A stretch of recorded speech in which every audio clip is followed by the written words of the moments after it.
Réflexion socio-économique 3. Principe de bi-économie. Arrêt sur image. Tel un colosse aux pieds d'argile, la mondialisation financiarisée se trouve aujourd'hui stoppée net par le Covid-19, un microscopique virus 10 fois plus mortel que la grippe. Résultat d'un contraste aberrant entre quelques traditions alimentaires hygiéniquement assez douteuses sur un pittoresque marché local chinois et l'interdépendance planétaire artificiellement encouragée par la logique du surprofit. À moins que cela ne soit tout simplement dû qu'à un accident de laboratoire. Bien qu'il s'agisse là d'une crise sanitaire exceptionnelle, a priori indépendante de tout système socio-économique, la fulgurante propagation de ce virus à travers le monde souligne aussi très brutalement le risque inhérent aux interdépendances imposées par la logique déséquilibrante du commerce multinational. Importé de l'atelier du monde, selon l'expression médiatique en vogue, ce nouveau coronavirus entre dans l'histoire à la façon d'une leçon illustrant idéalement le propos critique et constructif des présentes réflexions, car tout cela ressemble fort à l'expérience révélatrice d'un certain Titanic, en démontrant ainsi une fois de plus l'incroyable fragilité de tout gigantisme. En effet, ce célèbre paquebot était une prouesse technique sans précédent, en même temps qu'une ville flottante résumant tous les aspects de la société la plus développée, avant d'être découpé par un iceberg isolé sous le triple effet d'une vitesse arrogante, d'un orgueil aveugle et d'un gouvernail ridiculement atrophié. Or, ces trois caractéristiques fatales se trouvent à la source de la crise sanitaire qui sévit à ce stade de l'écriture des tempérants, crise majeure résultant de l'anarchie sociale, sociétale et même planétaire d'un ultralibéralisme devenu dictatorial et démesuré. Car improvisé au travers littéral d'une délinquance managériale et actionnariale sans bornes. Et plus encore, via l'atrophie volontaire d'une gouvernance politique de moins en moins démocratique. Ce n'est certes pas la fin du monde, et le naufrage en cours ne saurait être aussi total que celui du fameux paquebot, dans la mesure où cette pandémie devrait se calmer à terme, une fois rassasiée de dizaines de milliers de morts à déplorer, en espérant bien qu'il ne s'agira pas de centaines, mais les réactions d'ores et déjà observables s'avèrent pleines d'enseignements utiles propres à conforter la thèse des tempérants.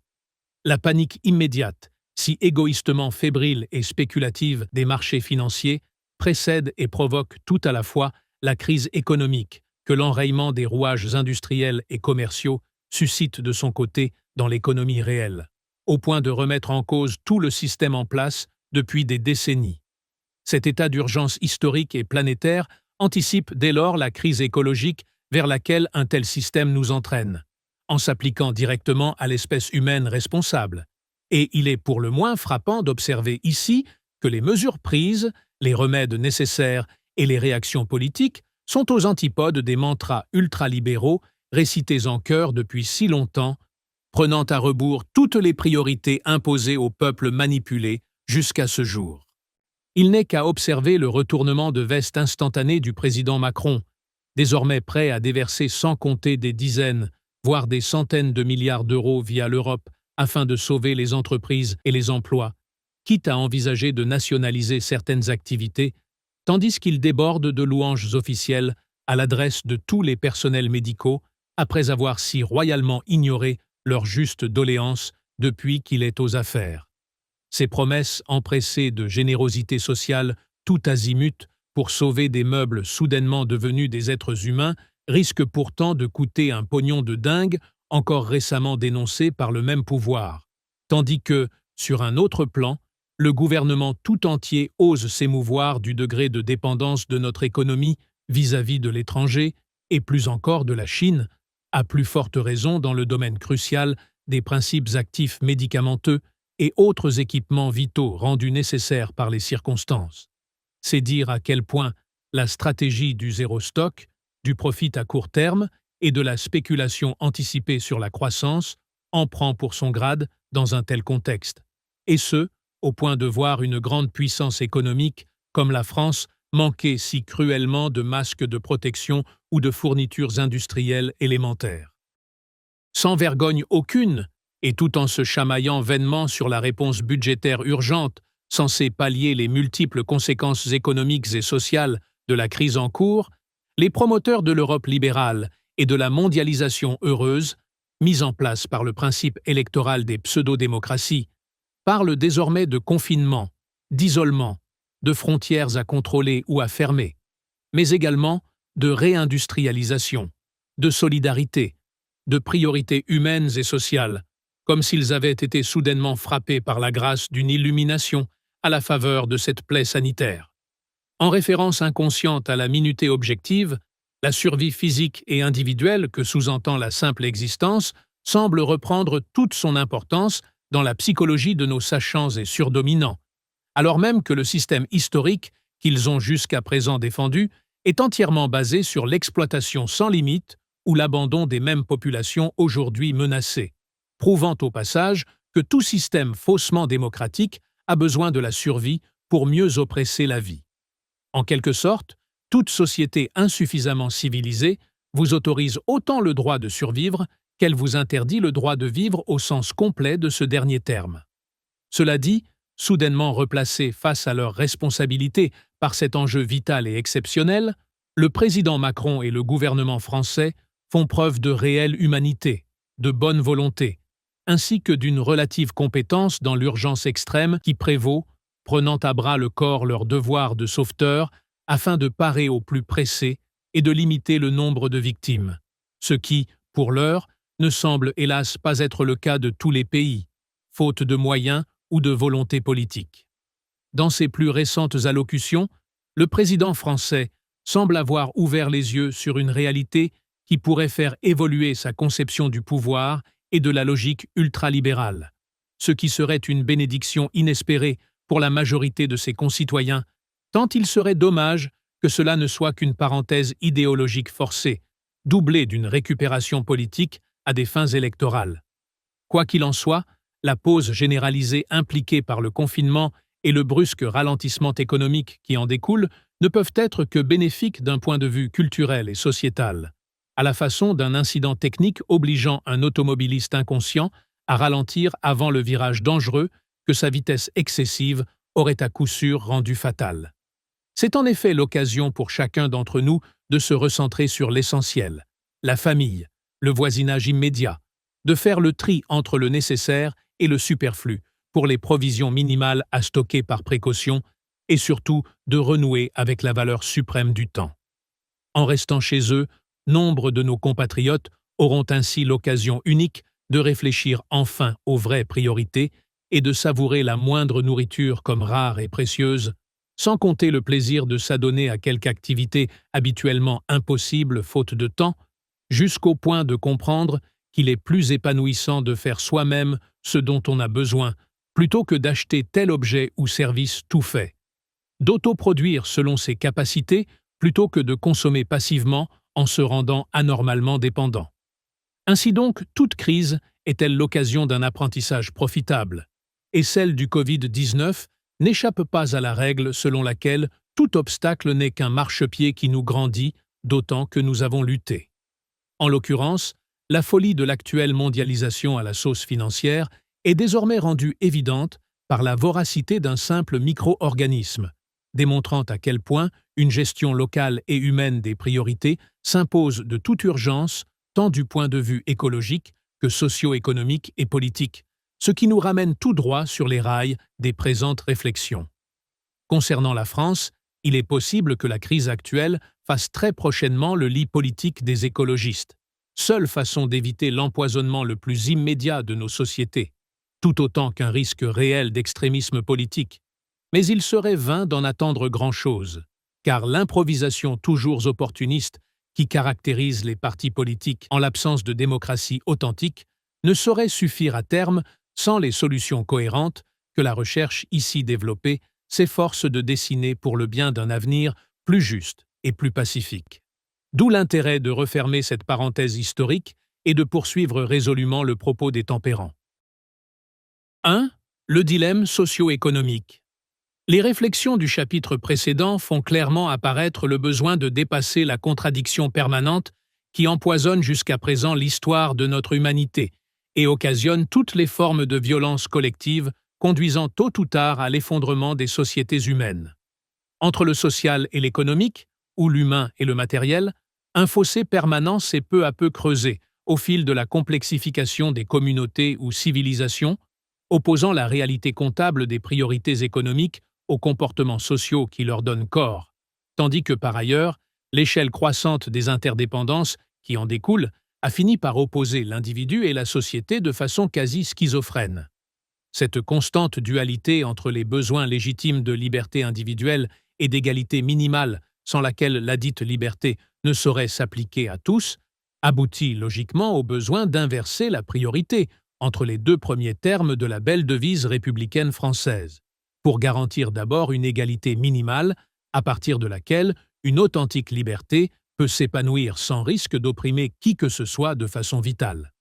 Ainsi, le tout premier livre des Tempérants a-t-il permis de comprendre que le droit de vote universel, caractérisant tout système prétendument démocratique, n'a de sens concret qu'en incluant une dimension socio-économique matériellement garantie et localement contrôlée. Outre naturellement la libération de ce droit de vote de toute obligation de transfert de pouvoir et l'ensemble des nouveaux principes et rouages constitutionnels correspondants.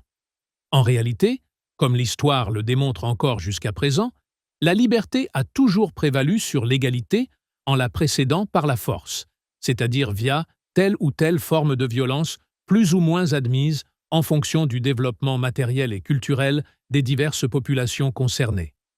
Les meneurs s'imposent ainsi aux suiveurs au travers d'un équilibre pour le moins précaire, dont l'évolution dépend principalement d'un rapport de force sans cesse remis en cause en l'absence de justice minimale, sauf lorsque lesdits meneurs ont l'intelligence de comprendre et d'assumer suffisamment le rôle social que le peuple des suiveurs est en droit d'attendre de leur part. De fait, dans une situation de rareté naturelle dictant de simples comportements de survie concurrentielle, il n'est d'autre moyen de faire progresser la société, en totale improvisation, tandis que le progrès tout relatif qui en résulte permet peu à peu de faire évoluer les notions de morale sociale et de décence économique ou matérielle, sans pour autant garantir quoi que ce soit à chaque sujet ou citoyen, comme l'atteste la misère des uns, la paupérisation des autres et l'enrichissement pour le moins excessif d'une infime minorité, et ce, même dans les pays les plus développés. Cette précarité entretenue par le risque de tout perdre jusqu'à la satisfaction nécessaire des besoins les plus vitaux pérennise un rapport de force assimilable à de l'esclavage et explique l'absence de choix ou de liberté de la quasi-totalité des citoyens, si caractéristique du capitalisme en tant que comportement naturel et spontané fondé sur la priorité du seul intérêt individuel ou privé. Le gâchis qui en résulte n'est que trop patent de nos jours, dès lors que l'on tient compte aussi de tous les coûts sociaux qu'implique ce comportement primaire ou réflexe, tandis que l'étayement improvisé du château de cartes que représente une telle société gaspille une part croissante de ressources en rattrapage impossible des contradictions du marché, sans pouvoir contrebalancer les effets pervers de l'économisme comptable sur la société humaine. Tout l'intérêt de l'analyse minutaire consistera à scanner l'ensemble du système socio-économique de façon exhaustive et transparente, pour aboutir à la conclusion que la meilleure solution, en termes non seulement sociaux et environnementaux, mais également économiques, consiste à assurer un minimum d'égalité dans la répartition du travail, du temps et de la valeur qui en résulte. Tel doit être le défi urgent des économistes tempérants, que l'analyse minutaire rend désormais apte à inclure le fait social dans l'étude économique pour pacifier durablement leur société avec autant de justesse que de justice. Il est grand temps que notre skieur tire les leçons de ces chutes à répétition et comprenne que ces réflexes naturels sont pour une bonne part contraires à l'intérêt de son équilibre et de sa santé, réflexion enfin intelligente et volontaire rendue possible par le progrès des sciences et des techniques, de l'industrialisation et de la mécanisation, mais aussi de l'informatique et de la robotique, lesquels sont autant de miracles accumulés à travers des siècles de génie humain, de sueur et de labeur. Les multiples catastrophes sociétales qui ponctuent si douloureusement notre histoire sont le résultat du comportement spontané et primaire d'une libre violence exacerbée jusqu'à l'abus de l'autocontradiction dans sa triple nature politique et socio-économique, tandis qu'à la façon de correction cuisante et d'effet boomerang d'une ampleur toujours croissante, Les crises qui en résultent font chaque fois payer aux plus faibles les conséquences du comportement déviant des plus forts. Or, force est de constater ici que le niveau déjà atteint par la technologie appliquée devrait permettre depuis longtemps d'envisager la capitalisation sociale d'un minimum de travail, de confort et autres temps libres garantis à tous, droit imprescriptible de fait indissociable de la citoyenneté républicaine, mais hélas sans cesse repoussé aux calendes grecques par l'inertie de comportements primaires hérités d'un temps révolu. Le grand intérêt de l'analyse minutaire à venir sera de permettre l'évaluation objective des agrégats qu'implique la citoyenneté socio-économique et la garantie matérielle correspondant aux droits et devoirs afférents, en fonction directe de l'évolution des besoins, des mœurs et des sciences appliquées, ainsi que de toutes les ressources disponibles. Qui plus est, l'évolution actuelle de nos sociétés artificiellement mondialisées par la logique ultralibérale démontre chaque jour que cette dernière est désormais en panne de solutions pour perdurer sans violence croissante et déstabilisante, prouvant à quel point un tout autre système est urgemment nécessaire, dont la caractéristique première doit être la priorité localement garantie d'une répartition égalitaire minimale des richesses, conjointement au respect de la liberté d'entreprendre. À cet égard, la minuté objective, en tant qu'élément de comparaison et repère universel autorisant une description enfin exhaustive de tous les rouages socio-économiques, constitue une valeur nouvelle, voire une véritable découverte, de par son principe d'égalité ou d'équivalence permanente, ainsi qu'un instrument de mesure assurant enfin la prise en compte de la réalité vécue par chacun. Mais comment faire pour associer de façon cohérente des éléments en apparence aussi opposés que la liberté et l'égalité, ou l'individu et la société, sachant que la raison doit nous en faire inverser l'ordre, ou plutôt le désordre naturel? 2. La quatrième voie de la biéconomie. Face à ce dilemme, l'histoire a poussé les humains à concevoir spontanément maintes formes de royaumes, empires et autres dictatures, peu à peu améliorées via la démocratisation trop partielle du principe électoral à défaut du droit de vote décisionnel, tandis que sur le plan socio-économique se dessinaient empiriquement 3 possibilités de solutions tout à la fois idéologiques et pratiques, dont il est ici utile de rappeler l'apport historique. Le capitalisme à l'anglo-saxonne s'est imposé comme une évidence naturelle dérivant du comportement pragmatique dicté par le commerce, l'artisanat, l'industrie et la finance, dans une logique d'abord locale et nationale, puis mondiale à travers le colonialisme, évolution doublement confortée par des principes philosophico-religieux et plus encore la validation de la théorie libérale des lois du marché, dont la si mystérieuse main autocorrective est censée garantir l'enrichissement de tous via la seule quête individuelle du profit. Certes, l'Europe et bien d'autres continents pratiquaient déjà l'édit commerce et artisanat, voire l'industrie.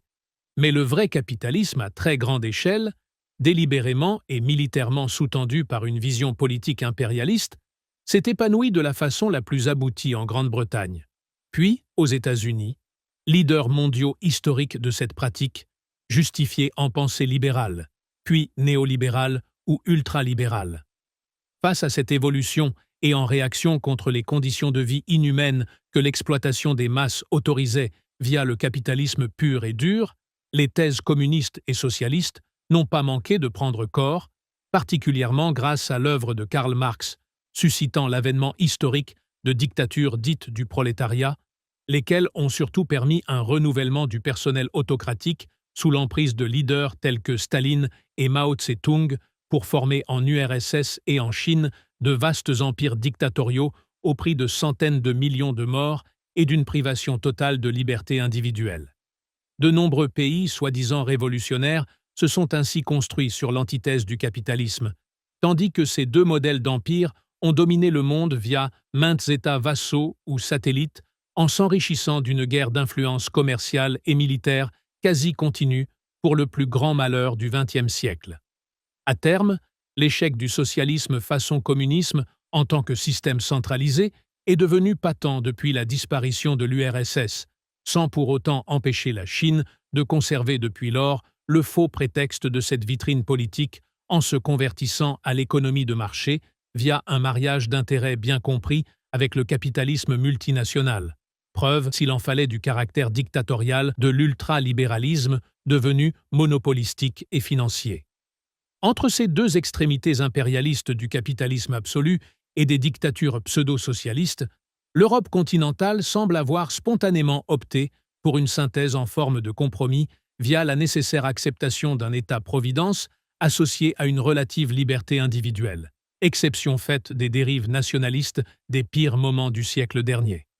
Pour autant, ce mélange des genres s'est avéré de plus en plus intenable dans la durée, comme en témoigne l'évolution à la fois politique et socio-économique des sociétés concernées depuis la mise en place de la mondialisation sous le diktat des banques et des entreprises multinationales. C'est ainsi que la construction européenne s'est trouvée détournée des objectifs de sa fondation pour devenir le triste machin mondialiste que craignait le général de Gaulle, transformant aussitôt le pis-aller du principe d'économie mixte en une coquille aussi creuse que vide de sens. Du point de vue politique, tout lecteur des tempérances sait déjà pourquoi un système mixte non directement démocratique, mélangeant de surcroît intérêts publics et privés,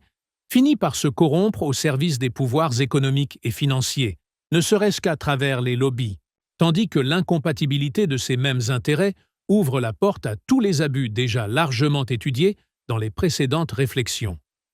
Cette vision mixte à l'européenne, digne du « en même temps » d'apparence centriste affiché par un Emmanuel Macron par ailleurs néolibéral, cache en réalité toute l'impasse résultant de l'incompatibilité entre les besoins d'égalité et de liberté étudiés plus haut, tant ces deux éléments de notre nature humaine se repoussent à la façon de l'huile et de l'eau. L'échec historique qui résulte de cette tentative de synthèse improvisée face à la thèse capitaliste et son antithèse socialiste démontre qu'il est vain de prétendre mélanger deux composants substantiellement opposés, sans en payer aussitôt le prix par un imbroglio croissant de contraintes et autres réglementations contradictoires, un labyrinthe inextricable de strates et de structures décisionnelles aussi impuissantes qu'inefficaces, autorisant bon gré, mal gré, tous les abus d'une centralisation aisément corruptible. Synthèse ne veut pas nécessairement dire mélange ou mixage, sitôt que les deux éléments concernés, aussi nécessaires l'un que l'autre, doivent être intégrés à la construction sociétale idéale. En effet, puisque les deux aimants de la nature humaine s'excluent mutuellement de par leurs orientations inversées, le grave hiatus qui en découle ne peut être résolu qu'en acceptant le principe complémentarisant d'une double gestion socio-économique clairement explicite sous le terme logique de biéconomie, à différencier de l'appellation trop raccourcie de certaines approches de nature bioéconomique, car ici, dans le sens d'une binarité-dualité plus ou moins paritaire concernant toute société humaine en tant que réalité physico-matérielle. Après tout, lorsqu'un ingénieur doit intégrer deux liquides incompatibles au sein d'une même mécanique, la seule chose à faire est de séparer ces derniers de façon rigoureusement étanche via la mise au point technique de deux circuits aussi exclusifs que complémentaires, afin d'éviter le moindre risque d'interférence aux conséquences négatives sur le bon fonctionnement de la machine quand celles-ci ne sont pas périodiquement explosives dans le pire des cas. Ainsi, pour tenir compte de l'impasse historique qui empoisonne les humains en société sous l'emprise de leurs comportements réflexes, jusqu'au point de leur faire ignorer l'égalité naturelle inscrite dès leur naissance et inconsciemment programmée pour le meilleur de leur futur, la seule invention logique et viable permettant d'assurer la paix et la justice au sein de la sphère socio-économique n'est autre que la mise en place d'un double système propre à respecter la dualité de notre nature individuelle et sociale, à la façon complémentaire des deux hémisphères du cerveau qui nous pilotent. Or, afin de se libérer définitivement de cette pesanteur sociétale historique et des accidents mortels périodiques qu'elle induit, la condition sine qua non est d'inverser le rapport réflexe-individu supérieur à société en fondant les conditions culturelles et pratiques d'un binôme réfléchi, société supérieure à individu, sur la base de l'analyse minutaire factuelle et de la stricte complémentarité bi-économique. De cette façon, il sera enfin possible de rompre avec la violence vitale qui plombe notre idéal sociétal et divise notre intérêt commun en priorisant stupidement le seul profit individuel, pour capitaliser peu à peu un progrès social et matériel dûment universel, sur la base duquel la liberté et la créativité de chaque personne pourront s'épanouir en toute innocuité. Autrement dit, et à la différence de ce que l'instinct semble nous dicter, chaque être humain ne devient un individu libre qu'en étant d'abord une personne sociale, à la façon d'un écolier irréprochable qui ne peut savourer le vrai plaisir de jouer librement chez lui qu'après avoir fait ses devoirs, ou le bonheur de n'être plus tard un adulte autonome et responsable qu'après avoir été sociabilisé via l'éducation, l'instruction et l'apprentissage. Aveuglés par l'évidence de l'égalité minutaire objective au point de l'ignorer, les peuples et leurs leaders progressent à tâtons, quand ce n'est pas à reculons, selon leur instinct le plus primaire, en se cognant douloureusement aux obstacles de leurs propres contradictions, en se laissant toujours guider par des réflexes dépassés, tandis qu'échec après échec, leur trop lente progression reste foncièrement aussi empirique qu'aléatoire. Il est pourtant assez révélateur de constater à ce stade que le développement des sociétés humaines oblige chaque pays ou nation à progresser par défaut dans la direction de la solution mixte européenne, malgré la remise en cause ou la démolition gravissime qu'entraîne dans son sillage la mondialisation financière actuelle. En un sens, les deux blocs idéologiques extrêmes du libéralisme absolu et du socialisme totalitaire ont fini par mettre de l'eau dans leur vin en composant une répartition poreuse plus ou moins équilibrée entre services publics et économie privée, attestant malgré eux la nécessité d'une association minimale entre individus et sociétés. Malheureusement, les pseudo-constructions sociétales improvisées qui procèdent d'un tel empirisme ne peuvent en aucun cas assurer la moindre garantie décente et universelle qui seule pourrait apaiser les relations socio-économiques dans le respect de tous les droits et devoirs minimaux de chacun de leurs éco-citoyens.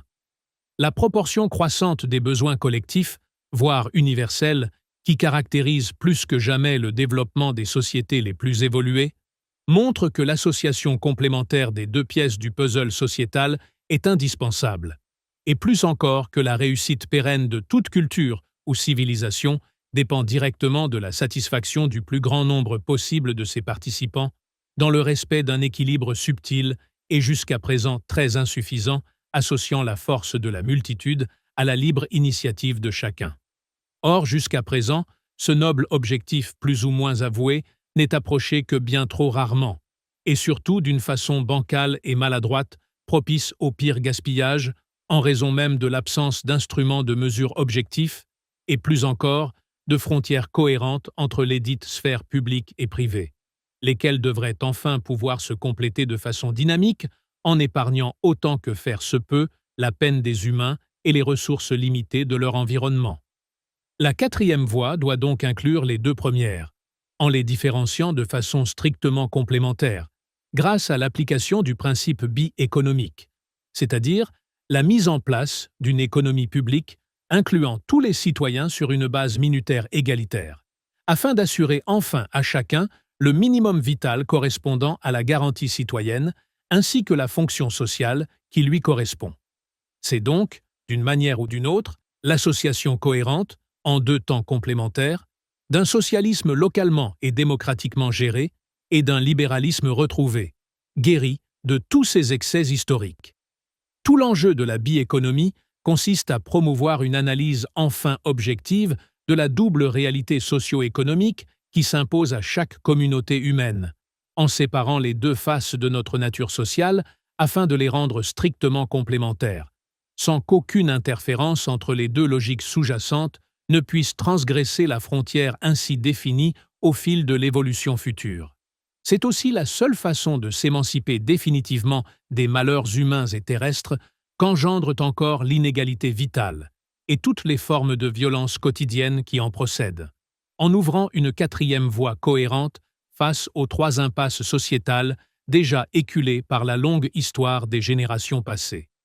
C'est enfin, et surtout, le respect concret et matériel de l'égalité vitale que suppose en principe toute démocratie sur le plan politique. De fait, la paix et la justice minimale requises pour le bien d'un futur sans violence ne sont accessibles qu'à ce prix-là, tandis que l'analyse minutaire et sa solution bi-économique garantiront audit prix d'être le plus bas possible, en termes écologiques de respect de la vie bien au-delà de la survie, tant s'agissant des humains que de leur rapport avec toutes les espèces végétales et animales présentes sur Terre.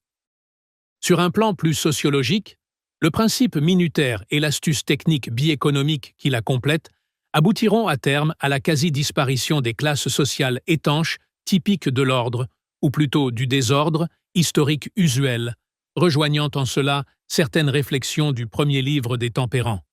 En effet, jusqu'à présent improvisés via les comportements primaires et violents que dictent depuis si longtemps notre pesanteur historique et l'ignorance de notre double nature, tous les systèmes s'avèrent condamnés à édifier des pyramides sociétales dont la solidité n'est que relative dans la durée, induisant mécaniquement une division en diverses catégories sociales aux droits et devoirs clairement déséquilibrés, alors que la réussite et la longévité de chaque civilisation dépendent de la propension de celle-ci à constituer une classe moyenne aussi large que possible, et plus encore de sa capacité à promouvoir une hiérarchie objective garantissant le même équilibre de proportionnalité entre les droits et les devoirs de chacun, en particulier en matière socio-économique.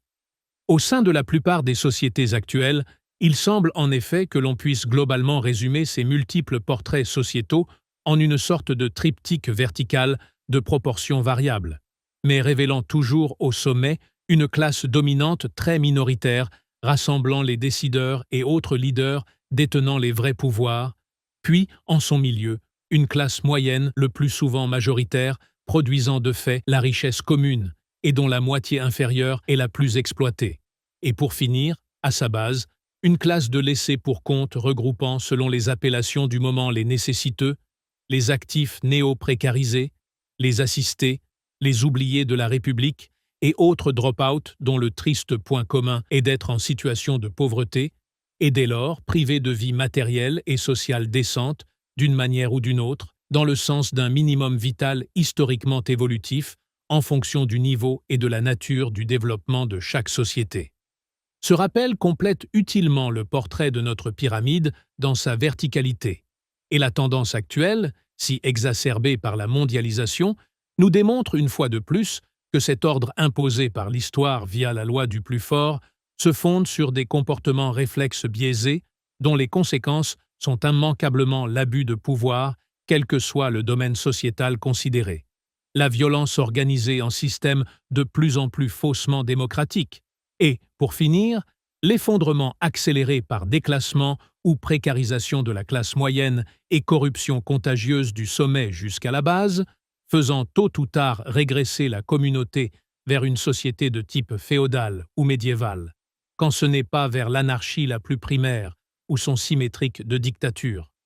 Or, l'existence même de cette ségrégation en trois classes et de l'ordre plus ou moins violent qui lui correspond n'est que le résultat du mélange impossible entre les deux faces de notre identité humaine, et surtout de la priorité instinctive du réflexe individuel sur la réflexion collective. Tant que le besoin collectif d'égalité minimale ne garantira pas à chacun une vie décente, moyennant une égale participation à la valeur minutaire nécessaire à tous, les excès engendrés par la priorité de l'individu sur la société fausseront la construction sociétale en violence discriminatoire, condamnant d'avance tout projet de société, avec pour effet la contrainte empoisonnante d'une lutte vitale justifiant tous les abus, doublée d'une ségrégation sociale en 3 étages au minimum. Dans ce chantier faussement sociétal, puisque prioritairement fondé sur chaque individu, aucune stabilité n'est garantie, aucune paix quotidienne de l'âme, de l'esprit ou du corps n'est possible, puisque les comportements individualistes s'exacerbent au fil du temps jusqu'aux pires excès, en raison de la confusion alors inévitable entre les intérêts privés et publics.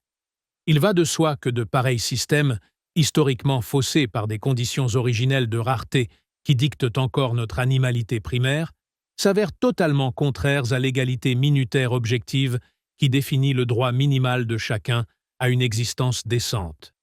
Le mode de vie qui en résulte se réduit à un mode de survie matérialiste dévorant tout le temps disponible de nos existences individuelles pour finir en mode de non-vie sociale au fil de ses contradictions, à tel point que, quel que soit le niveau de vie atteint, la paix de l'être humain n'est jamais au rendez-vous. N'importe quel animal évolué sait répartir son temps d'éveil entre le travail ou l'effort nécessaire à sa survie, et la liberté de jouer, de se reposer, de se reproduire, d'exciter sa curiosité par quelque aventure gratuite, voire d'observer et contempler les beautés de son environnement à travers un temps libéré de toute nécessité vitale, à l'instar de ce que ferait le moindre couple d'humains naufragés sur une île déserte, sitôt franchi le cap de la survie biologique. Autant dire qu'il est pour le moins aberrant que la vie en société interdise à la quasi-totalité des citoyens cette liberté élémentaire à longueur de vie active, pour finir par retraiter les maltraités d'une surdomination toujours plus minoritaire. D'où l'unique solution d'une répartition universelle, minimale et égalitaire du travail vital et de ses fruits indispensables, afin de libérer simultanément la moitié du temps de vie de chacun en tant que choix individuels, privatifs autant que familial, ainsi que constamment évolutif tout au long d'une vie dès lors socialement profitable à tous. La finalité humaine et pratique de la biéconomie, phase physique de toute démocratie exhaustive, n'est autre que de respecter d'abord la nature grégaire qui nous caractérise en conditionnant notre survie, ne serait-ce que par la nécessité de la reproduction, de l'éducation et de la transmission, et ce, à l'instar de n'importe quel être vivant un tant soit peu évolué, tandis que tout aussi logiquement, la pensée philosophique et humaniste qui correspond à cette quatrième voie ne pourra que faire évoluer dans le meilleur sens les mentalités et les comportements de demain. En effet, le paysage sociologique de l'humanité tempérante à venir ne saurait être ségrégatif en aucune manière, puisque tout citoyen adulte jouira de la garantie d'un minimum vital décent et positivement évolutif, moyennant son intégration d'office à la communauté locale via sa propre contribution à la satisfaction des besoins les plus communs, et ce, quel que puisse être le mode opératoire concret que cette citoyenneté économique impliquera. Dès lors, tous les adultes seront d'abord égaux sur l'essentiel de ce qui équivaut au sociétalement vital, ce qui aura pour effet d'assurer à chacun un revenu minimal garanti, résultat d'un effort ou travail strictement équivalent à celui des autres du point de vue minutaire. Par ailleurs, les nombreuses potentialités du développement, grâce aux sciences et techniques appliquées et via leurs conséquences sur l'évolution permanente de la productivité, permettent d'ores et déjà de n'utiliser qu'une partie limitée du temps quotidiennement disponible pour la résolution de cette priorité collective localement gérée, a fortiori si cette participation s'avère effectivement répartie sur tous les membres adultes de la communauté républicaine. Ainsi, par le seul fait de sa naissance, via une éducation dûment sociabilisante dans le meilleur sens du terme, chacun se sentira d'abord accueilli, respecté et protégé par sa fonction communautaire assurée, la fameuse utilité commune minimale, à laquelle correspondra de fait un confort matériel et culturel jugé optimal par voie démocratique, en fonction des mentalités du moment et surtout des ressources disponibles du territoire considéré. Par cette égalité minimale et garantie, l'identité républicaine et démocratique acquérera tout son sens en se concrétisant dans les faits, au lieu d'être vainement proclamée comme un faux droit politique et un idéal théorique démenti par l'injustice vitale, source de toute violence. Sociologiquement parlant, tous les citoyens feront donc d'abord partie de la même classe unique dans la conscience commune d'être également et égalitairement utiles à la communauté, ayant chacun la garantie d'une fonction sociale minimale de même valeur, en payant le même impôt en minuté pour le même avantage ou résultat, ce qui donnera enfin corps aux véritables notions d'identité républicaine et de fraternité via cette priorité égalitaire sur les dimensions vitales de toute existence. La liberté, dans son acception la plus authentique, apparaîtra dès lors effectivement possible pour tous et pour la première fois dans l'histoire, en tant que libre choix totalement individuel concernant la façon de profiter du temps équivalent laissé parallèlement disponible, avec la conscience tranquille de ne plus jamais construire son bonheur personnel sur le malheur d'autrui. Au lieu d'être condamné à subir ou faire subir les violences permanentes d'une société mixte aboutissant au gaspillage de quantité d'excès entre deux effondrements, l'être humain aura gagné son pari socio-économique sur sa propre nature animale, en créant enfin les conditions pratiques d'une tempérance propice à la paix autant qu'à la justice. Le portrait sociétal qui en résultera fera dès lors apparaître le meilleur de toutes les potentialités individuelles, quel que soit le domaine considéré, offrant enfin à chacun le même temps libre et les mêmes chances d'épanouissement par le mérite, sur la toile de fond d'une égalité minimale dûment respectueuse de chaque vie humaine et de son fragile environnement. En l'absence de partition biéconomique clairement définie sur la base comptable et objective de l'analyse minutaire, aucune garantie individuelle et universelle n'est en effet possible. Et dans ces conditions empiriques, le secteur public, tout comme l'État, se résume à un sous-minimum compressé par l'anarchie prédominante des intérêts privés, se réduisant dès lors à la définition étroite d'une administration et des marchés toujours plus opaques, qui affectent son pouvoir en contexte de prétempérance, tandis que ses priorités et autres moyens d'action restent biaisés par l'insuffisance de démocratie qui pollue son fonctionnement. Cette absence de frontières biéconomiques étanches au sein d'une société condamne l'ensemble des citoyens à survivre sans garantie d'égalité minimale, universelle et vitale, suscitant, entretenant et exacerbant les comportements concurrentiels au point de contraindre tous les gagnants à oppresser les perdants sans aucune limite morale, tandis que l'état de nature qui perdure ainsi empoisonne l'intelligence jusqu'au risque de rendre même les plus chanceux pathologiquement drogués de pouvoir et d'argent. C'est alors que la décadence et la corruption sonnent le glas de la civilisation correspondante, sous le double effet du vertige de la tête et de la gangrène des pieds de chaque nouveau Léviathan. 3. Bi-économie individuelle. La section cruciale qui a précédé implique inévitablement une redécouverte de l'individu en sa qualité d'agent économique et élément sociétal, non pas de façon arbitraire, mais bien au contraire en tenant compte ici de la réalité minutaire objective et de l'analyse historique qu'elle induit en termes de système socio-économique. En autorisant une compréhension exhaustive de la nature individuelle et sociale de l'être humain via la dualité qui définit ses besoins vitaux et sociétaux, l'universalité minutaire et la solution biéconomique soulignent à quel point l'homo economicus est également une personne sociale.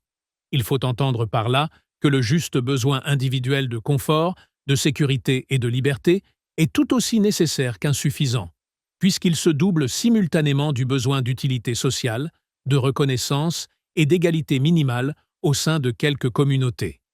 Dans la mesure où ces deux besoins s'avèrent aussi nécessaires que contradictoires sur le parcours de chacun, comme à travers toute l'histoire de l'humanité, la partition biéconomique apparaît comme la seule façon d'en ordonner la dualité subséquente, à condition d'assurer la séparation complémentaire de ces deux natures, et ce, dès l'échelon de chaque citoyen compris dans son individualité. Autrement dit, afin de respecter la valeur équivalente, en quelque sorte préhistorique, des êtres humains, l'égalité et la justice minimale objectivement nécessaires à la paix impliquent la division de chacun de nous en deux êtres complémentaires dans une juste et, à vrai dire, égale proportion, contrairement aux réflexes instinctifs habituels dictés par notre nature animale. Il en résulte que toute personne majeure doit appartenir à l'équivalent d'une société publique, localement gérée, dont les nouveaux contours devront être définis au cours de ces réflexions, mais en acquérant, grâce à cette sécurité égalitaire, la vraie liberté de participer à la sphère privée de la vie économique telle que l'histoire l'improvise. En réalité, la classe sociale unique signalée plus haut n'aura même plus de raison d'être, puisqu'il ne peut y avoir de catégorisation qu'à partir de deux classes, et le schéma confus habituel des sociétés politiquement et économiquement non démocratiques sera remplacé par la double nature, effectivement assumée, de chaque citoyen, devenu un échantillon portrait fidèle de la société en son entier par l'atomisation du principe bi-économique jusqu'à l'échelon individuel.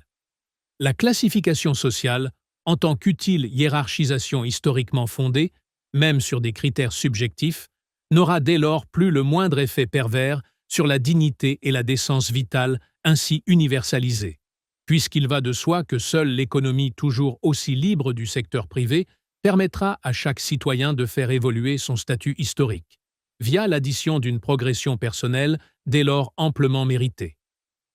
La dualité fondamentale définissant l'individualité grégaire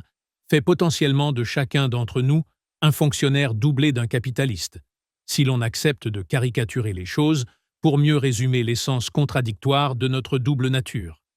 De fait, plus ou moins consciemment, chaque être humain a besoin de se sentir sécurisé et utile à sa communauté sous une forme ou une autre de fonction sociale. Car à défaut de garantie en la matière, la vie, voire la survie quotidienne, n'est qu'un souci permanent. Une continuelle incertitude dans la crainte du lendemain, sous l'épée de Damoclès, d'une précarité et d'un isolement toujours possible. De la même façon, et qui plus est, dans les mêmes proportions psychologiques, notre individualité a besoin d'autonomie d'action et d'initiative, la liberté d'entreprendre n'étant qu'une facette parmi beaucoup d'autres de l'infinie créativité potentielle du moindre individu. Or, les multiples remarques macro-sociétales des sections précédentes s'avèrent intégralement transposables à l'échelon unitaire basique de chaque individualité, dont la nature est sans cesse tiraillée entre égoïsme et générosité, narcissisme et altruisme, jusqu'au point de susciter des comportements familiaux, professionnels, ainsi que sociopolitiques, touchant parfois à la schizophrénie. La compréhension de cette condition à la fois psychologique et sociétale implique donc de concevoir désormais chaque citoyen comme une sorte de fonctionnaire en qualité de personne sociale et de libre individu en tant qu'homo economicus, cette double identité ne pouvant bien sûr se concrétiser autrement que sous la forme du calcul minutaire et de sa traduction ou actualisation historique toujours évolutive. Aussi surprenant que cette affirmation puisse paraître, nous ne connaîtrons la paix individuelle et sociale, autant que l'équilibre durable et écologique qu'elle impliquera, que lorsque chaque citoyen sera ainsi égalitairement impliqué dans l'utilité commune nécessaire à la résolution garantie de tous les besoins vitaux, tels que chaque société peut démocratiquement les définir en fonction de ses diverses ressources via l'analyse minutaire. Ainsi, la biéconomie individuelle est-elle le fondement de toute société intelligente, dépassant les limites du comportement réflexe et primaire qui empoisonne la vie sociale des humains depuis des millénaires, en permettant de coordonner enfin distinctement les deux pôles vitaux de nos pulsions sociétales et individuelles contradictoires pour pouvoir les rendre utilement complémentaires.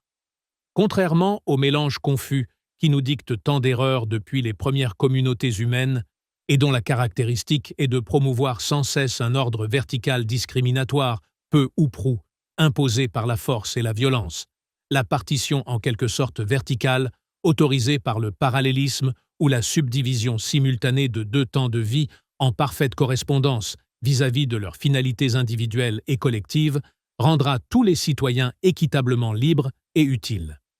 Leur identité commune pourra de la sorte s'épanouir et s'affirmer solidairement grâce à l'égalité minimale garantie, en libérant d'autant les esprits de leur inquiétude vitale, tandis que l'essentiel du temps ainsi libéré offrira constamment le vrai choix individuel de son utilisation. Ce cloisonnement nécessaire à la résolution définitive de la contradiction socio-économique s'avère être la seule et unique solution pour satisfaire durablement aux conditions sociétales de la démocratie, de la justice et de la paix, en respectant la même binarité paritaire de l'individu jusqu'à la société. L'histoire elle-même suggère en creux cet indispensable progrès, en montrant que toutes les économies développées sont condamnées à faire croître la proportion de richesse consacrée aux services publics en tout genre, y compris en accéléré dans les pays émergents, Chine en tête, ce qui finit d'ailleurs par augmenter le coût social du travail, bon gré mal gré, et quel que soit le régime politique du pays considéré. Le propre d'une société économiquement avancée est de multiplier les richesses universellement nécessaires, au point même d'aboutir à une quasi-parité d'importance quantitative entre les secteurs publics et privés à mains égards, a fortiori si l'on tient compte de tous les biens et services vitaux pour l'ensemble des citoyens en termes de minimum social décent. Face à cette loi vérifiable dans l'histoire de presque toutes les civilisations, le démantèlement systématique des services publics prôné par le néolibéralisme actuel fait d'autant plus figure de régression asociétale en direction de la jungle primitive. Or, précisément, malgré la déconstruction temporaire programmée par cette mondialisation toute financière et ses effets sociopolitiques ravageurs, les sociétés avancées dignes de ce nom sont toujours empiriquement aimantées par le besoin d'un équilibre hélas très confusément mixée, entre les secteurs publics et privés, dans l'acception la plus large de ces termes. Cela étant dit, la séparation de ces deux secteurs n'est pas assez explicitement établie, autorisant un mélange des genres propice à tous les abus, et d'autre part, ces deux sphères n'associent pas systématiquement chacun des citoyens dans son individualité. Il n'en reste pas moins que la tendance historique montre qu'il n'est pas si impensable d'envisager en quelque sorte autant de fonctionnaires que de citoyens, ici dans le seul sens d'une semi-sécurisation vitale, dès lors que l'on se doit de raisonner en termes de temps partiel et de valeurs ou richesses vitales égalitairement réparties, impliquant donc logiquement la moitié de l'ensemble des énergies ou ressources sociétales, afin de satisfaire à ce qu'il faut bien appeler la loi de l'équilibre bisphérique tendanciel, et ce, même indépendamment de la production ou fourniture des biens et services correspondant par tel ou tel secteur public ou privé. Il apparaît en effet que toute société équitablement développée a tendance, même malgré elle, à égaliser l'ensemble de ses énergies, biens, services et besoins, tant matériels que culturels ou financiers, en deux moitiés correspondant curieusement à notre double nature d'individus grégaires, soit une moitié indispensable à chaque citoyen de façon minimalement identique ou égalitaire, dès lors concernant l'ensemble de la population, tandis que l'autre moitié, moins vitale ou plus optionnelle, ne semble concerner que la demi-population supérieure, ce schéma correspondant toutefois, comme déjà précisé, à l'apogée d'une civilisation aussi équilibrée que possible grâce au ciment continu de classes moyennes très largement majoritaires, ce que toute observation sociologique exhaustive et minutarisée pourra très bientôt confirmer. Enfin, le nouveau palier historique sans précédent que représente la gestion bi-économique semble déjà inconsciemment anticipé par la multiplication d'avis experts de bon sens sur le besoin de garantir un revenu élémentaire universel, ou même de distribuer d'office une rente citoyenne afin de maintenir un minimum d'activité et d'équilibre social dans un monde rendu fou par la griserie de ses élites et une économie vidée de son sang pécuniaire. L'idée fait donc son chemin en direction d'un minimum égalitaire considéré comme juste et nécessaire. Mais les conditions pratiques d'une telle évolution requièrent le calcul minutaire et le principe bi-économique, sans lesquels il serait injuste et suicidaire pour la dignité des humains de rétribuer des personnes sans contrepartie, pendant que d'autres resteraient forcés de s'aliéner au travail jusqu'aux limites du burn-out. La société tempérante, en tant que super-individu, devra donc sans doute consacrer la moitié de sa richesse à sa nature de facto intérieurement sociale ou grégaire, à travers la fourniture égalitaire de la garantie citoyenne et le strict contrôle des devoirs correspondants en matière d'emploi minimal à mi-temps, outre les habituels services publics ou régaliens forcément inclus dans la même sphère publique. 4. Sphère publique et bi-économie. Dans une logique délodiste et bi-économique, la redéfinition du bien commun ou du secteur public dépasse inévitablement les critères plutôt limités de l'expérience historique, pour concerner ici tout ce qui permet de concrétiser la garantie citoyenne minimale dans sa dimension socio-économique. En effet, en fonction des cultures et des mentalités propres à chaque pays, et plus encore selon chaque époque considérée, la prise en charge collective de tel ou tel besoin par l'autorité publique varie sensiblement, prouvant à quel point le choix permettant de définir telle ou telle activité comme relevant de la collectivité ou de l'initiative privée reste relatif et donc subjectif. Cela dit, cet empirisme est naturel, puisque le propre de tout développement est bien de faire évoluer les besoins de l'ensemble des citoyens, parfois très au-delà de l'optimum, ce qui nous pousse à redéfinir sans cesse le bagage matériel et culturel considéré comme un minimum décent. Chaque population autonome ou souveraine doit donc pouvoir choisir librement et démocratiquement la proportion, le contenu et l'étendue concrète de l'action publique au service de toute la communauté, ce qui sera très loin d'être le cas aussi longtemps que la démocratie directe, locale et seulement déléguée au niveau national ne sera pas la source de toute décision. La distinction entre sphère privée et publique est donc le reflet très fidèle de la situation politique d'un pays, de ses institutions, de son niveau de développement socio-économique et plus encore des valeurs culturelles qui sous-tendent la société en question. Les services publics sont de fait définis et priorisés en fonction d'un contexte évolutif, tantôt progressiste, tantôt régressif, selon l'équilibrage, hélas, jusqu'à présent si précaire, de systèmes sociétaux biaisés par leurs propres contradictions, tandis qu'en l'absence de démocratie authentique, les élites dictent leur volonté à la majorité des citoyens en toute illégitimité fondamentale, puisqu'en se satisfaisant de l'apparente légalité d'un système électoral confiscatoire. Dès lors, il va de soi que l'évolution des lodistes permettra de garantir une bien meilleure définition des priorités et, a fortiori, des domaines d'action réservés au seul pouvoir public, sans oublier une répartition spontanément optimale des dits pouvoirs entre les différents échelons géographiques du territoire considéré. Les choix stratégiques et qualitatifs résultant de cette nécessaire évolution déterminent l'ère réservée du domaine public et de l'action collective, au travers d'une tendance historique naturelle qui semble peu ou prou équilibrer ce bien commun vis-à-vis du secteur privé, comme déjà constaté précédemment, du moins en termes de besoins vitaux ou communs à tous les citoyens de chaque société, et l'évolution des lodistes, désormais équipés de l'outil minutaire et de la solution bi-économique, ne manquera pas de remanier ses priorités dans un ordre socialement et économiquement beaucoup plus efficient, enfin, capable de respecter la maison commune du point de vue humain autant qu'écologique. Par ailleurs, il est probable que bien d'autres activités ou fonctions seront socialisées ou communalisées au fil du temps et de l'apparition de besoins considérés comme devenant peu à peu universels et permanents, sans pour autant jamais empiéter sur l'équiproportion de liberté privée, en termes de calcul minutaire objectif. En pratique, s'agissant surtout de prioriser les choix en question, il devrait être possible d'utiliser le principe pétitionnaire et statistique prévu par la Constitution des lodistes afin de savoir selon quel ordre de priorité la majorité citoyenne considère les divers biens et services déjà collectivement fournis ou potentiellement disponibles. De même, pour répondre à certains besoins moins systématiques, il est techniquement possible d'envisager une limite quantitative pour profiter d'abord de la gratuité d'un service public spécifique, limite au-delà de laquelle le citoyen doit alors payer le même service via l'économie privée.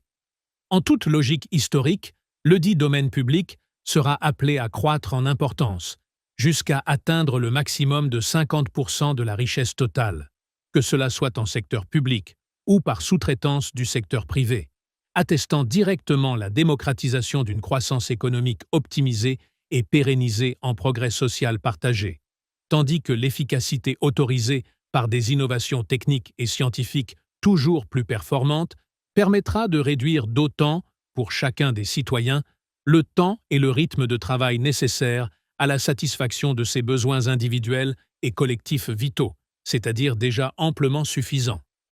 Quel que soit le mode opératoire démocratiquement choisi pour l'indispensable partition biéconomique, et bien au-delà du seul secteur public, le domaine public se définira d'un point de vue plus complet comme étant l'ensemble des activités privées ou publiques assurant pour chaque citoyen les mêmes garanties matérielles et culturelles minimales sous la forme de production de biens ou de services pour la satisfaction de tous les besoins jugés citoyennement universels, correspondant aux possibilités de la société concernée en termes de ressources disponibles.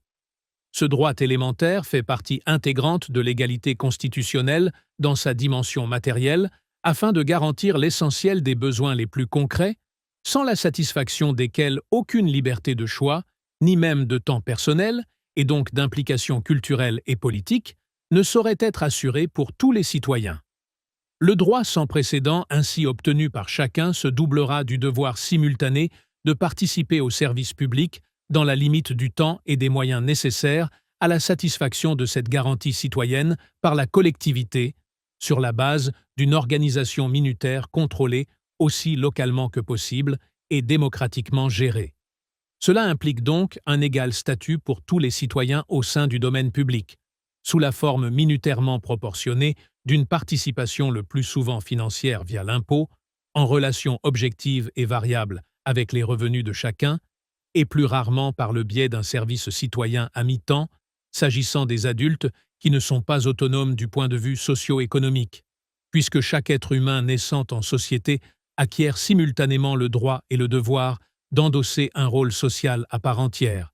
de même que l'utilité commune qui lui correspond, assurant par là sa dignité en même temps que son confort matériel et culturel, sa tranquillité d'esprit et sa symétrique liberté de choix et d'action sur la moitié de son existence quotidienne, hebdomadaire ou mensuelle. Cette participation individuelle au bien commun est l'expression la plus concrète de la tempérance sociétale nécessaire à la paix civile, et la juste répartition des droits et devoirs afférents constitue le seul moyen de respecter et de garantir à minima l'égalité objective définissant la vie au départ de toute histoire individuelle ou collective. D'une manière ou d'une autre, le fameux vivre ensemble, si souvent invoqué depuis la disparition de sa réalité trop précaire, impliquera plus que jamais cette révolution dans nos mentalités, autant que la reconnaissance de notre solidarité d'humains embarqués sur la même planète par le mystère de l'existence. Il n'est certes pas évident d'accepter spontanément une telle nécessité, tant les esprits d'aujourd'hui sont plus que jamais modelés, non seulement via l'éducation, mais quasiment génétiquement depuis des générations, par le culte du profit et de l'individualisme forcené. Pourtant, les limites du système historique spontané faussement appelé libéral sont déjà trop évidentes pour avoir le choix et ne pas opter pour la solution idéalement clarifiée d'une partition biéconomique harmonieuse sur la mesure fiable et constante de la pulsation minutaire. Quel que soit le temps de réflexion nécessaire pour digérer ces pages, toute intelligence tempérante et bien intentionnée comprendra par elle-même qu'il n'est aucune autre solution disponible pour s'offrir enfin le luxe authentique du libre choix, du temps libre et de la simplification nécessaire de nos existences et de nos sociétés, à la seule condition de le faire ensemble et pour tous au sein de chaque communauté républicaine. À défaut d'une telle organisation volontairement acceptée par la compréhension de notre double nature, personne n'est réellement libre dans la semi-jungle habituelle des sociétés mélangeant les intérêts privés et publics, économiques et sociaux, ou solitaires et solidaires, dont les essences contradictoires nous divisent de part en part depuis l'élément individuel jusqu'à l'ensemble sociétal. La confusion permanente entre ces deux besoins également vitaux explique les injustes douleurs de la longue histoire de notre humanité, en nous dictant des comportements inutilement concurrentiels, de rapports de force primaires dignes d'une jungle animale, pour aboutir au résultat des aberrations d'aujourd'hui.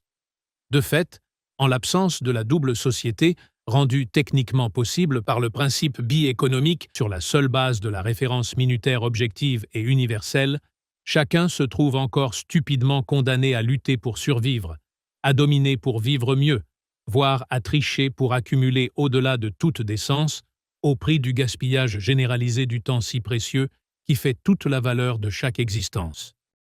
Le niveau de vie des gagnants minoritaires se paie alors au prix fort d'un manque chronique de temps libre, de liberté d'esprit et de bon sens élémentaire perdu dans la surconsommation ou la soif inextinguible de pouvoir, tandis que l'immense majorité des vrais perdants n'a pas de quoi satisfaire son juste minimum vital, sauf à se laisser exploiter sur un rythme rendu de plus en plus insupportable par la mise en concurrence mondialisée.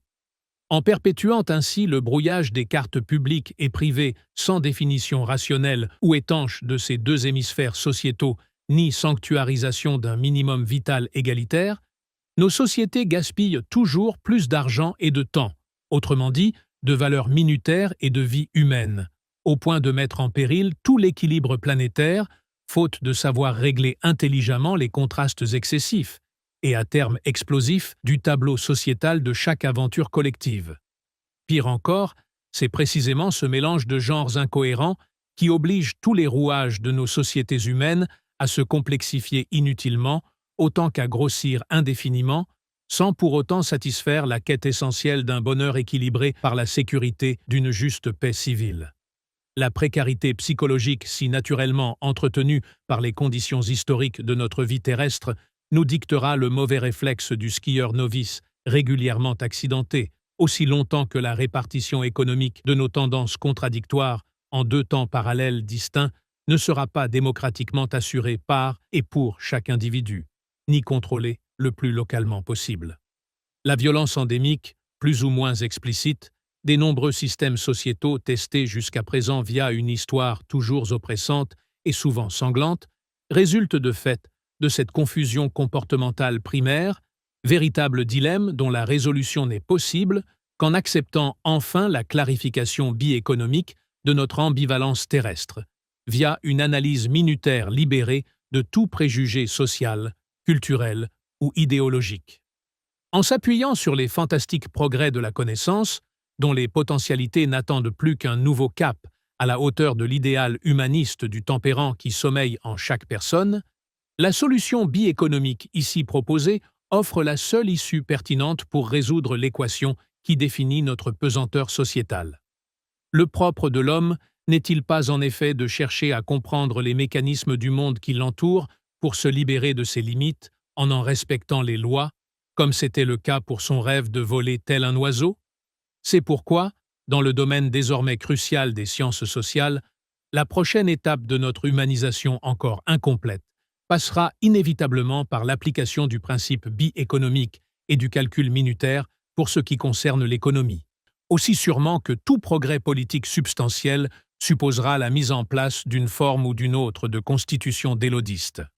Dans l'attente du complément culturel qui fera l'objet du prochain volume, ces trois premières faces de la fameuse pyramide sociétale, face politique, économique et sociale, sont indissociablement liées par une cohérence nouvelle, correspondant aux besoins sociétaux les plus urgents du monde déboussolé qui suscite ces observations tempérantes. Au moment où la logique néolibérale et monopolistique, typique du comportement historique réflexe décrit plus haut, semble sur le point d'atteindre son apogée planétaire en même temps que son incohérence la plus explosive, la solution socio-économique ici proposée permet de comprendre désormais à quel point l'échelle toujours grandissante des contradictions exportées via le commerce mondial financiarisé ne fait qu'aggraver les déséquilibres spontanés engendrés par l'absence de rationalité collective minimale et régionale. De la même façon, tous les systèmes politiques qui correspondent à ce comportement si primaire s'avèrent biaisés par le principe électoraliste autant que par la porosité d'une frontière trop floue entre sphères privée et publique, au point que les responsables politiques finissent immanquablement par s'agenouiller platement devant les pouvoirs économiques, tandis que leur rôle sociétal et régalien devient ingérable face aux conséquences sociales de la loi du marché.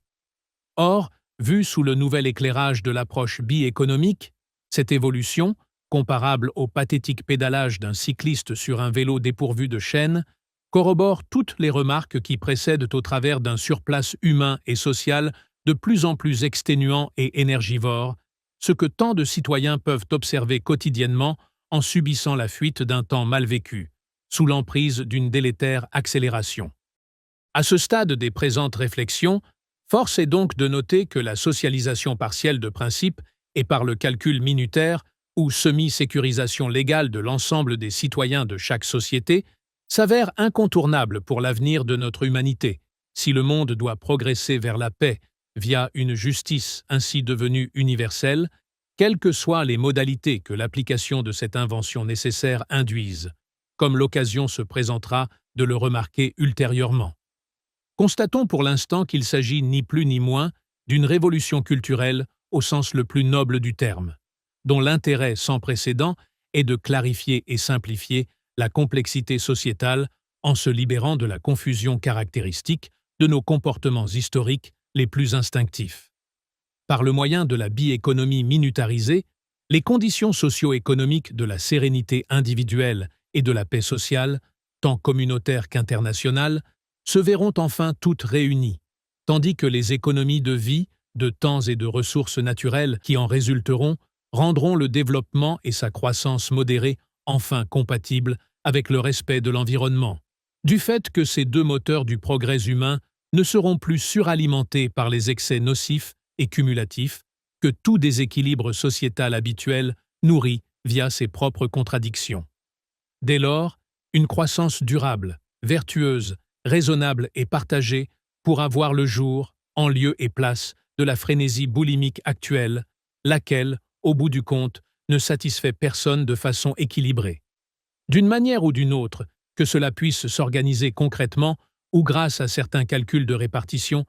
tout citoyen majeur doit donc être égalitairement impliqué dans la résolution de la priorité communautaire que représente la seule garantie citoyenne matérielle et culturelle, à la façon du paiement d'une cotisation par les membres d'une quelconque association, condition préalable du droit de vote et de participation aux divers projets impliquant cette dernière, ce qui ne doit aucunement empêcher certaines personnes de se voir dûment confier plus de responsabilités de façon démocratique, et donc délodiste. Telle devrait être la nouvelle réalité sociétale d'un avenir réellement pacifié, en lieu et place du velours pseudo-démocratique qui gante une main de laisser-faire toujours plus abusive aux dépens des droits vitaux. En passant ainsi de l'économie mixte monétaire à la double économie minutaire, le cloisonnement biéconomique indispensable répondra aux besoins contradictoires des individus et de la communauté, permettant à chacun de se sentir enfin respecté dans l'utilité de ses devoirs citoyens universels autant que dans la liberté de ses droits individuels. De plus, en dépit de l'empirisme historique qui a prévalu jusqu'à ce jour, il a été observé que la proportion des besoins communs aux citoyens de chaque population assez évoluée croît spontanément jusqu'à atteindre peu ou prou la moitié des énergies humaines ou de la valeur socio-économique de l'entité sociétale considérée, sinon même du total des produits et services fournis par les secteurs publics et privés, quel que soit le panachage spécifique des productions-prestations de ces derniers. Si cette tendance révélatrice de notre ambivalence socio-économique naturelle doit progressivement aboutir à la quasi-fonctionnarisation de principes, ou plus exactement à la semi-sécurisation universelle d'une population adulte donnée, on peut considérer dans ce cas que la partition biéconomique consiste tout simplement, d'une manière ou d'une autre, à garantir à chaque citoyen adulte l'équivalent technique et financier d'un temps de travail partiel de 50%, vital et suffisant, pour lui comme pour la société, temps partiel dont la proportion minutarisée par rapport au temps libre ou privé serait sans doute appelée à décroître en fonction du progrès, du moins en l'état actuel de ces réflexions. La tendance historique évoquée ci-dessus, ainsi que sa confusion inaboutie en raison des improvisations empiriques mixant les besoins si contradictoires de l'individu et de la société, de la liberté et de l'égalité, ou du privé et du public, suggère la recherche d'un équilibrage partitif clair, optimal et dynamique entre les deux principaux secteurs sociétaux, et surtout la double existence de chaque citoyen via son appartenance à chacun de ces deux espaces, lesquels deviendront aussitôt parfaitement complémentaires. La partition biéconomique individualisée peut ainsi s'entendre comme un tri aussi nécessaire que salutaire après des siècles d'évolution sociétale improvisée, pour enfin capitaliser socialement un minimum de garanties devenu potentiellement accessible à tous grâce au progrès des sciences appliquées, et ce n'est pas un hasard si la planétarisation du système comportemental le plus naturel coïncide avec le besoin urgent de reclasser et simplifier les choses dans la pagaille socio-économique peu à peu constituée. De ce point de vue-là, la biéconomie minutaire est comparable à la désegmentation d'un ordinateur déjà saturé de dossiers oubliés et autres documents obsolètes ou redondants qui finissent par paralyser le bon fonctionnement du disque dur, et ce, aux fins d'opérer un restart nécessaire sur les meilleures bases possibles, apte à filtrer et classer spontanément la suite complète du travail informatique souhaité. Cet assainissement sociétal de l'économie aura pour seul but de pacifier la satisfaction des besoins vitaux communs à l'ensemble des citoyens, en libérant par ce biais toutes les énergies individuelles que le temps libre et son secteur privé garantiront toujours par ailleurs. La différence notoire est que, pour la première fois dans l'histoire humaine, cette liberté y gagnera son sens plein de libre choix pour tout un chacun, ce qui aura pour effet quasi immédiat, dans ledit secteur libre ou privé, de promouvoir les meilleures initiatives autant que de décourager les pires, exactement à l'opposé de l'évolution habituelle caractéristique de nos systèmes non dédoublés, ou monosystèmes. En matière de débat idéologique, ce palier historique présentera l'avantage de désamorcer les conflits politiques dans ce qu'ils ont de plus violent et caricatural, puisque les idées dites de droite, de gauche ou du centre se trouveront dès lors toutes intégrées au sein du système biéconomique, dans une complémentarité optimale qui les libérera de l'édulcoration si compromettante, pudiquement déguisée, sous le terme de Realpolitik. Le nouveau secteur public démocratiquement défini par la partition bi-économique individualisée correspondra de fait au côté social de notre humanité dans son expression collective, tandis que le secteur privé ainsi libéré pour chaque citoyen favorisera plus que jamais le côté individuel et personnel de nos trajectoires uniques. Autant dire que jambe droite et jambe gauche marcheront désormais de concert sans se faire le moindre croche-pied faussement centriste, pour savourer une randonnée terrestre enfin libérée des accidents quasi permanents de la violence et de ses extrémismes. S'il faut donc résumer l'apport politique prévisible de la bi-économie minutaire en complément de la constitution délodiste qui lui correspond, le meilleur terme possible est celui de bicentrisme intégral ou complet, dans la mesure où le véritable équilibre à trouver entre les deux natures si contradictoires de notre humanité ne saurait plus être en aucun cas le et en même temps impossible d'une mixité promettant tout avec son contraire, telle la trompeuse couverture politique de l'ultralibéralisme européen. La seule solution équitable et stable dans la durée consiste dès lors à associer le meilleur de nos deux lobes cérébraux sans mélanger en aucune façon leurs fonctionnalités idéalement complémentaires, via le bicentrisme intégral de ce que l'on pourrait appeler ici un équilibéralisme impliquant tous les citoyens et incluant par là même l'ensemble de l'éventail politique ou idéologique habituellement observé. Cela revient à dire que la division caricaturale des positions politiques usuelles se dissoudra en chacun de nous grâce à la dualité pleinement assumée qu'autorisera la bi-économie, individuelle autant que collective. Les idéologies si parcellaires qui catégorisent les citoyens entre gauche, droite et tant de nuances ou variantes extrémistes apparaissent comme des caricatures compréhensibles et historiquement nécessaires dans la mesure où, jusqu'à présent, notre pesanteur socio-économique s'est plu à nous faire mélanger les deux ingrédients clés de notre recette sociétale, pour un résultat, hélas, toujours indigeste à long terme. Mais, à la lumière de la bi-économie et de sa juste mesure minutaire et objective, ces vaines luttes politiques expriment toute l'incohérence de ce mélange impossible, tel que résumé par le fameux dilemme déjà mentionné. Il est dès lors certain que la mise en place d'une société bi-économique, tout comme sa reconstitution enfin démocratique via la solution délodiste, apaisera ces conflits politiques en débat de fond ouvert sur des choix concrets, au point de libérer les néo-citoyens de tout risque d'extrémisme idéologique à venir, y compris celui d'un ultralibéralisme déguisé en pseudo-centrisme ou autre social-démocratie à l'européenne. Du point de vue de la logique économique, et comme la suite de ce livre donnera l'occasion de le constater, la bi-économie joue le rôle d'une sorte de catalyseur séparateur permettant de rendre compatibles les caractères affirmés de la rationalité microéconomique et de sa sœur jumelle macroéconomique, en offrant à chacune sa propre chambre, son propre espace vital indispensable au cœur de chaque citoyen pour rendre enfin plus harmonieuse et pacifique la vie de toute la maisonnée. En effet, en l'absence de solution bi-économique, et bien que toujours légitimement fondée en tant que source essentielle de progrès via toutes sortes d'initiatives innovantes, la recherche individuelle d'un juste profit aboutit historiquement à sa propre négation en atteignant à terme l'abus de pouvoir de quelques coagulations monopolistiques toujours liberticides, sur une dimension peu à peu humainement disproportionnée, et pour les conséquences que l'on sait. Autrement dit, faute de solutions tempérantes, délodistes et bi-économiques, toute domination légitime et méritée devient surdomination, violence et injustice vitale, sans aucun repère objectif pour faire le moindre tri salutaire, y compris dès le départ de son essor, en raison de la double nature qui s'y mélange immanquablement.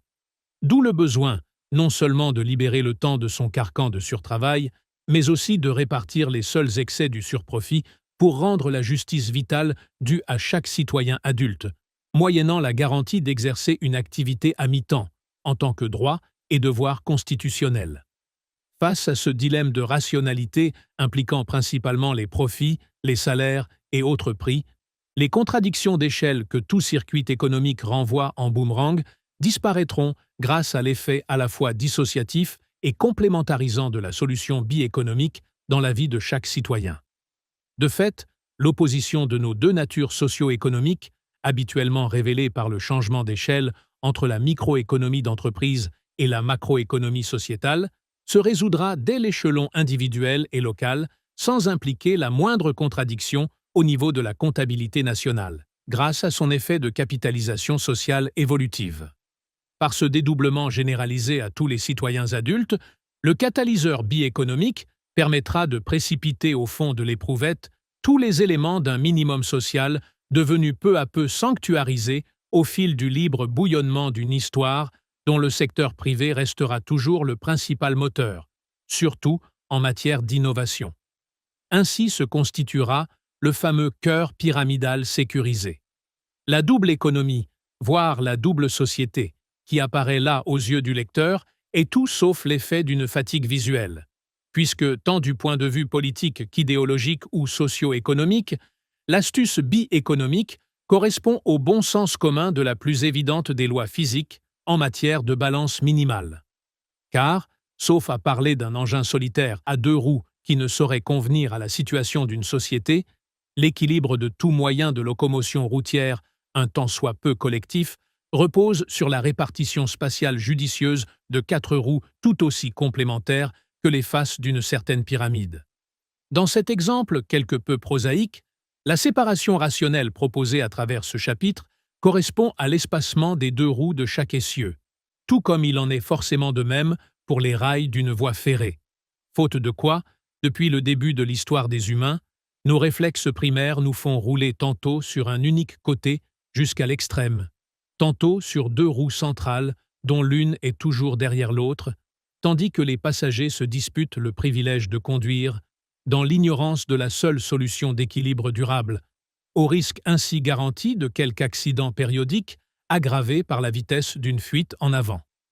La philosophie duale sous-jacente à la biéconomie d'Élodiste n'est autre qu'un humanisme tempérant et respectueux de ce que toutes les convictions économiques, idéologiques ou même religieuses ont de meilleur et d'universel.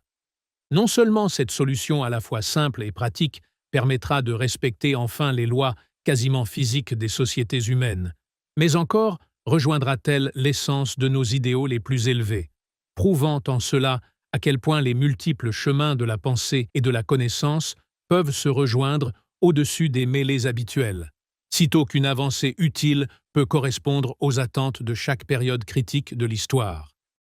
Comment dès lors ne pas terminer ces réflexions intermédiaires sur la plus belle image qui soit, à travers la célèbre histoire allégorique des longues cuillères, au sujet du paradis et de l'enfer? Le résumé en est assez simple, puisque l'un et l'autre ressemblent à un très copieux banquet que les mêmes convives doivent savourer tout en étant obligés d'utiliser de trop longues cuillères, lesquelles prolongent leur avant-bras sans possibilité d'en ajuster la prise en main, tandis qu'assis sur des tabourets trop hauts, et n'ayant pas de table autour du plateau central, ils s'avèrent incapables de manger quoi que ce soit en fer, sans nourrir celui d'en face, pour être nourris en retour, paradis.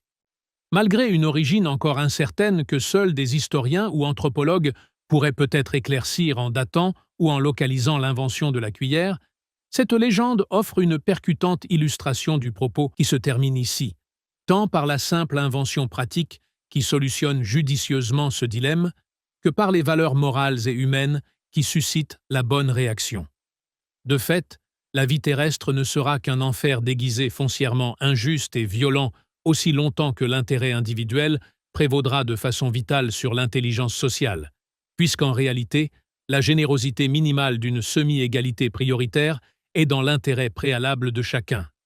La comparaison avec cette allégorie s'arrête pourtant là, dans la mesure où la partition biéconomique des sociétés d'élodistes de l'avenir respectera autant la liberté individuelle que la nécessité d'une justice sociale minimale, sans quoi il est vrai que ces deux besoins légitimes resteront toujours aussi aliénants, obsédants et impossibles à satisfaire. La solution de principe vient d'être établie et succinctement décrite en tant qu'intuition dérivée de l'observation du présent. À charge, pour les prochaines réflexions, d'en préciser les modalités pratiques qui peuvent correspondre, du moins autant que faire se peut. Mars 2020.